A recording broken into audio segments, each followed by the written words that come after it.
Build it up, knock it down. I'm talking about visual communication. Build it up one semiotic sign at a time as visual communication building blocks of meaning. One semiotic quality cannot communicate complex meaning. One semiotic sign has to be encoded next to another to build that meaning. We all know a wall is stronger if its bricks overlap. So is semiotic communication. Let us discuss. Welcome to the second Semiosis 101 Omnibus edition from Season 3. If you've watched the weekly Semiosis 101 episodes before, then you already know I am Dave Wood and I explain Charles Sanders Peirce's semiotic theory of semiosis, sign action, in design-centric terms. In this omnibus, I collect 3 episodes of Semiosis 101 Season 3 into a single edition. These 3 episodes can be watched back to back in this edition on the subject of how semiotic science can be created. Season 3's overall semiotic theme is semiotic encoding, with a focus on how audiences make interpretations. What this season's theme means to you as visual communicators is that at long last you'll see what semiotic science can be or will be. For any new viewers joining Semiosis 101, welcome. We will build your confidence to encode semiotic sign action into your own designs and illustrations during your own ideation phase to enhance visual communication. Why do you need Semiosis 101? Peirce's writing and terminology is very obtuse. On Semiosis 101, I translate Peirce's brilliant theory into language creators will understand and can follow. After all, we study design and illustration and not philosophy, so we need a theory centered to creators' needs. Yes, that is why you need Semiosis 101. So subscribe and let us jump straight into semiotic building blocks, how semiotic science can be created.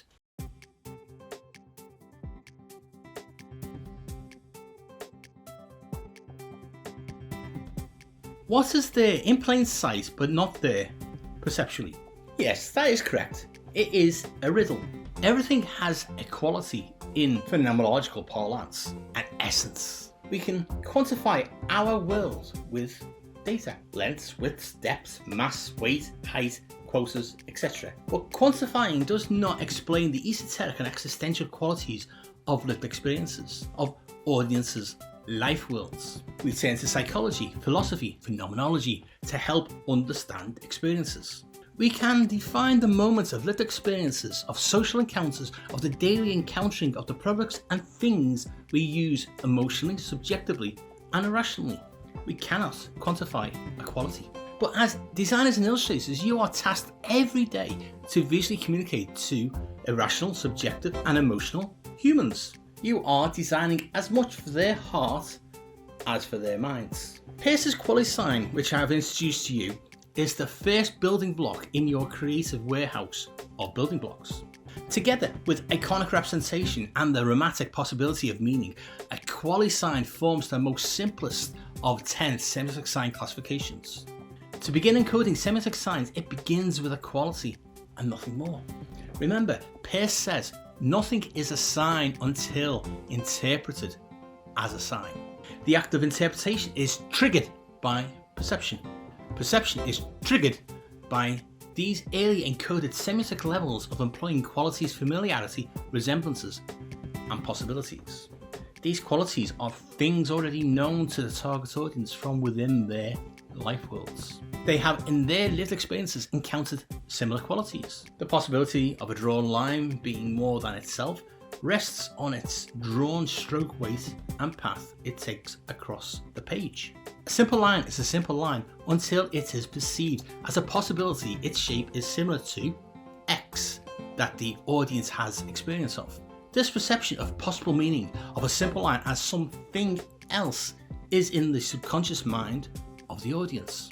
Does the line suggest the quality of a tree trunk, an animal's back, a letter, etc.? Depends on context. The line is a mere mark, but a mere mark that can, to someone, begin to mean something more, or not. Too often creators believe semiotic signs are something tangible they make and quantify as that is a semiotic sign. Too often creators ignore the fact that everything they design or illustrate has the capacity to visually communicate meaning. Semiosis offers creators to ensure they enhance visually communicating the intended meaning. Meaning bearing is shared between the creative and the audience. Humans are evolutionarily hardwired to look for meaning in patterns as our inherited survival early warning system. If the shapes, lines, colours, etc. are the iconic visual communication building blocks within more complex designs or illustrations, then the qualities they attempt to resemble are the subconscious hooks to grab audience attention. Dramatic. How a shape, line, colour, etc.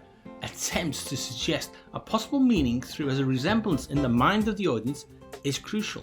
As I have said already, a line is just a line until it is perceived as something else.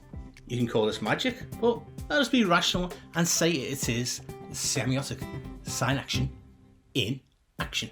Is the audience's perception of a simple line as something else correct? Check out episodes 3.1 to 3.4 for details on the immediate dynamic and final effects on interpretation. We covered in these episodes the path of perception, lived experiences, and how these can lead perception to interpreting the intended encoded meaning. In visual communication, it is easy for designers and illustrators to just create what they feel answers the client's brief. We have seen in this episode's introduction an example of visual communication. The visual identity for a business center using a bold graphic based on the owner's initials represents the business in the eyes of the creatives who designed it.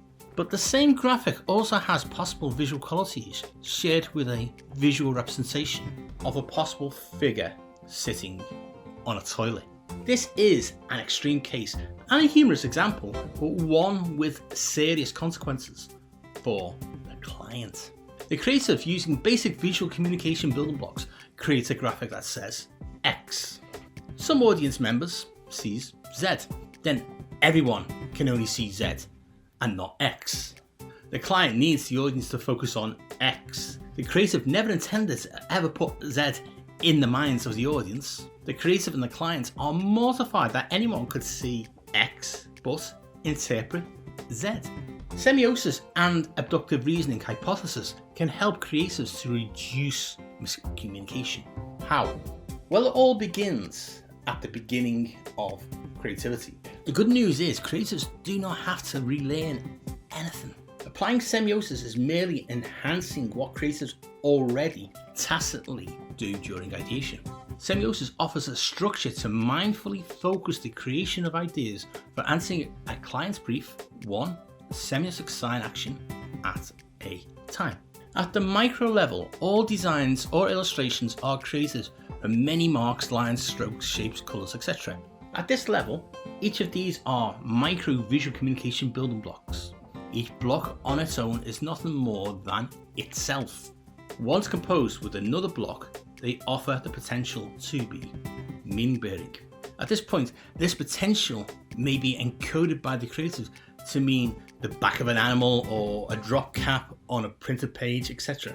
It is up to the audience's perception as to what they interpret. Any semiotic sign action will lie dormant in the block until the audience perceive it as suggesting something else. The moment a line is perceived as an animal's back or the letter C, etc., is the moment that semiotics begins to enhance the visual communication. To put in the mind of the audience what the creative on behalf of the client intends to communicate begins with quality signs. It begins with iconic representation of familiar qualities to suggest romantic, possible resemblances to things already experienced by the target audience.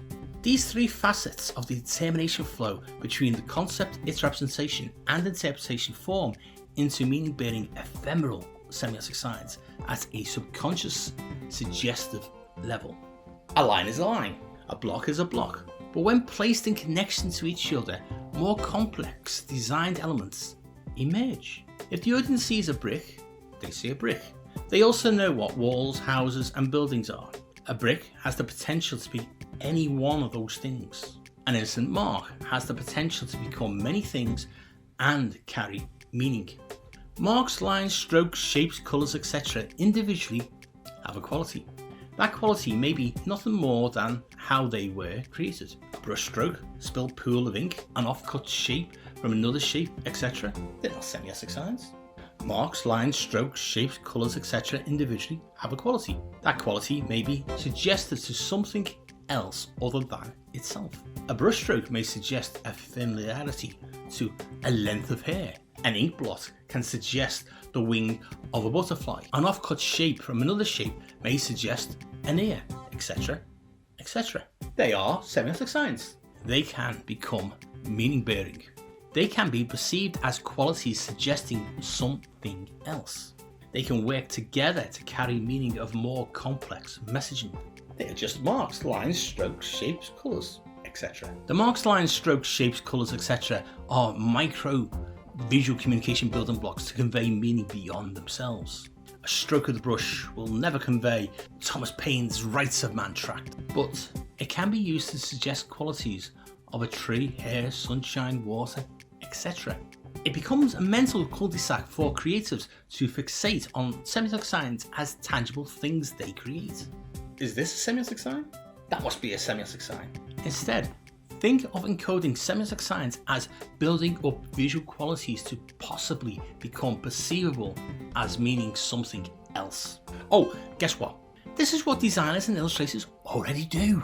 Semiosis just helps you to do this with more intent to convey the appropriate meaning. In the next episode, we will look at semiotically blocking in meaning beyond qualities.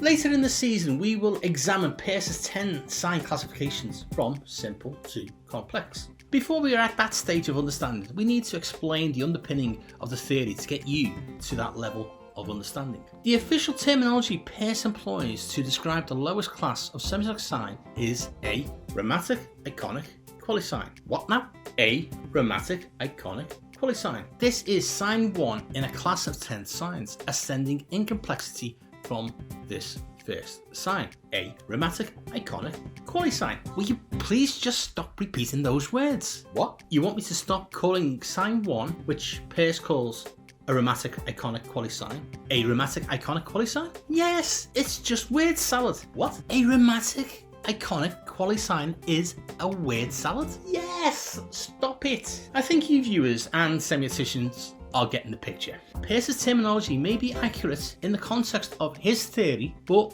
it is problematic to the layperson. It is just too obtuse. So let Semiosis 101 help. In this episode, we will focus on not the complexity of terminology, but building more complex visual messaging. So let me quickly give you a quick and easy understanding of why Peirce runs 3 separate terms together: concept, representation, interpretation, concept, etc. Semiosis, semiotic sign action, is not linear but cyclic. An idea needs visually communicating concept, Peirce's object. That idea is visualized, representation, Peirce's representamen. That visualized idea is decoded by the target audience. Interpretation, Peirce's interpretant. The idea put in the mind of the audience of what the visual means should be a facet of the idea we started with. I say facets rather than the full concept intentionally. The visual representation of the concept begins at the lowest semiotic sign action power of qualities, possibilities, familiarities, and resemblances. This needs to have an effect on the perception of the audience to interpret a quality as a semiotic sign for something else. This lowest level is only semiotically powerful enough to trigger perception of being meaning-bearing. That meaning is basic and weak without further support from more complex semiotic encoding. I keep referring back to a brick and architecture. A brick can become any building, but it needs other bricks to become something more. A municipal building in the heart of any city contains many bricks. It cannot be a municipal building without single bricks. Builders do not begin building the municipal building without foundations. We can think of the lowest class of semiotic sign as a single brick. It has the potential to contribute to building and communicating more complex meaning, just as a brick can contribute to a grand building. Just like the brick cannot be seen yet as the full building, a simple semiotic sign cannot be expected to convey the full meaning of the concept through its representation. It can only contribute toward that full meaning by helping to trigger interpretation in the audience. The full concept can only fully be conveyed in the minds of the target audience, interpreting what they see by nesting many lower level semiotic signs together to build more complex meaning. The semiotic power within any of the 10 classes of sign is built on nesting lower levels together, like Russian babushka wooden dolls. Just as a course of bricks cemented together can become load-bearing, enabling more complex building to be built, semiotic sign classes' power to be meaning-bearing relies on its own binding medium. Semiotic signs classes' power to be meaning-bearing relies on its own binding medium. In the three-word salad of a name which Peirce utilizes to describe each of the 10 sign classes, the power I have discussed is there in plain sight. The first word describes the perception power of the sign. The second word describes how the meaning is represented. The third word describes the type of vehicle that the sign uses to carry the meaning. This is beginning to sound like a game of top trumps for semiotic sign action. The first word explains, in Peircean theoretical terms, the power the sign has to convey meaning to the audience. The second, the power of semiotic representation used. And the third, how the audience receives it. Let us put that into a designer-centric context. The first part of a class of semiotic sign can either be possibly suggesting, grammatic, or proposing, dissent, or employing an agreed understanding, argument, that the perceived meaning is what the audience perceives it as. A semiotic sign, A, is either possibly suggesting it's X or proposing it is X, or employing established visual language that A is agreed to mean X in the context of use. The semiotic sign utilizes 3 levels of representation of the concept to be visually communicated. In our example, the second word relates to whether X is semiotic encoded in A, using iconic, indexical, or symbolic representation. The semiotic sign may visualize A to mean X by using lines, shapes, marks, colors, etc. to suggest familiarity, iconic, to aspects of X's quality. The second word at higher semiotic sign action levels could use representation to have more of a direct connection, indexical, to X, or a social cultural agreement that when the audience sees A, they understand it does mean X in this context, symbolic. The final word in the 3-word salad explains the sign vehicle used to convey the meaning. The lowest sign vehicle we have so far explored is a quasi-sign. As a sign vehicle, a quasi-sign is ephemeral. It is on the edge of perception. Once the audience perceives meaning bearing, the quasi-sign semiotically evaporates. It has done its job. It is a phenomenological moment on the edge of perception, but without it, semiotic signs would remain dormant. Think of a quasi-sign not as a tangible designed thing, but as a moment the audience begins to perceive the visual as meaning bearing. The third word, at higher semiotic sign action levels, delivers the semiotic sign either as a single-use sign in the form of a sin sign, sin as in single and not naughty, or as a leggy sign. These terms need more time to unpack, so I will return to these in later episodes. So now we have context to Peirce's word salad. In designer-centric terms, each of his 10 classes of sign draws its power from an interplay between the perception power of the sign, how the meaning is represented, and the type of sign vehicle that the sign uses to carry the meaning. Perception, encoding, delivery. So let us try again. A. Grammatic, iconic, quasi-sign. Possible, familiarity, instant. Any better? We can say that the first step to encoding semiotic signs is to trigger perception. By utilizing iconic representation to visualize possible familiar qualities the target audience will perceive, this subconscious triggering is instantaneous, if perceived. A moment before, the audience had no perception of possible meaning. Now they subconsciously interpret a possible meaning, which kickstarts the audience's further interpretations. A small quality with other qualities begin to build more and more complex meaning. These visual qualities have subconsciously moved the interpreter from no perception to perception from what they see visualized. That instance of perceptual movements is where the quality sign acts as a sign vehicle for the audience. It triggers perception and then is no longer important. The visualized quality is in plain sight. It is semiotically dormant until perceived as meaning bearing. Designers and illustrators already employ this visual trick in their work. You do not believe me? Consider the arrow hidden within the FedEx logo. First, you do not see the arrow, then you see it. It is and is not there. The negative space that forms the letters of FedEx also provide the quality of an arrow shape. The moment of perceiving the arrow, the audience moves from one state to the other. In illustration 2, this technique has been employed for millennia. Consider an example of Joey Guidoni's Pirate, where the illustrator has used the tricorn hat to suggest the noose. In these examples, I'm not saying to you that these completed designs or illustrations are a quality sign. So please do not get distracted. We are focusing on the moment of when you perceive a quality as meaning bearing. Come back next week where we will semiotically cement these semiotic building blocks of meaning into more solid examples.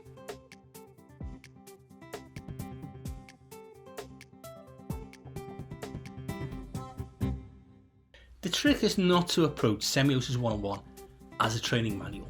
Semiotics does not work like an engineering problem. You cannot hit a communicational problem, then look up in an A to Z how-to book and follow step-by-step instructions to find a semiotic way to solve it. Bish bash bosh, jobs are good. Oh, we are tapping into audience's perception as much as a creative's talent to design or illustrate something to someone.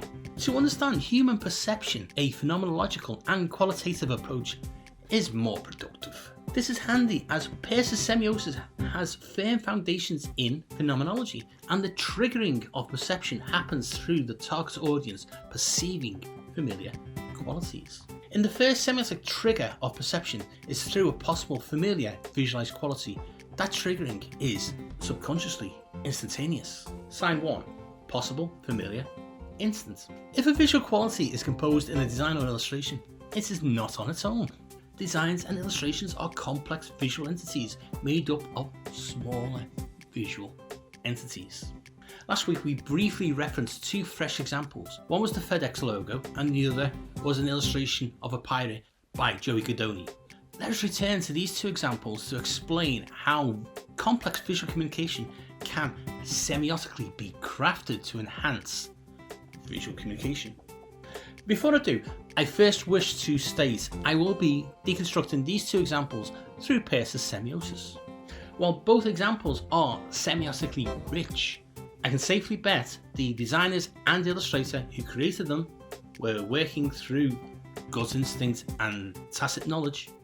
This season I have been stating that you all have always been working semiotically. Okay? I will not repeat myself on that point, so let's move on. In the FedEx logo and Guidoni's pirate illustration, they may both at first appear simple, but both are complex examples of effective visual communication. One example is typographic and the other is an image, but they both utilize sophisticated semiotics built up from simple qualities. Let's jump straight in at the sophisticated connotational level first, and then flip to look at the sign ones that help visually communicate the deeper meaning. Once you see the arrow in the FedEx logo and the noose in the pirate, you cannot unsee them. They are not just intentional but crucial. The FedEx arrow suggests left to right movements. Communicating movements is crucial for a logistical delivery company. Or the pirate. The noose emerges from the front of the classical pirate tricorn hat. Notice I said classical instead of iconic. These words are interchangeable when describing social cultural well-known artifacts, but iconic means something else within Peirce's semiosis. So I will reserve iconic to describe semiotic representation rather than classical things. Okay, back to the hat. The quality of how each of the three corners of a tricorn hat join naturally form a whole when the three hat brims are curled upwards. This natural quality of a thing, an existing thing, has now been visually hacked by Joey Cadoni into the clear shape of a noose, the ultimate fate of a captured pirate. In these examples, both the noose and arrow are not there. The gestalt of figured ground helps the iconic representation to suggest them. There, I have done it. I have introduced iconic in its rightful place to describe the use of visual building blocks, to possibly suggest the familiar qualities that a real arrow shape and noose possess. The noose shape is formed from both the quality of the natural shape of a pirate's hat and from the suggestion of the brims piping in white. The arrow is formed by the E and the X.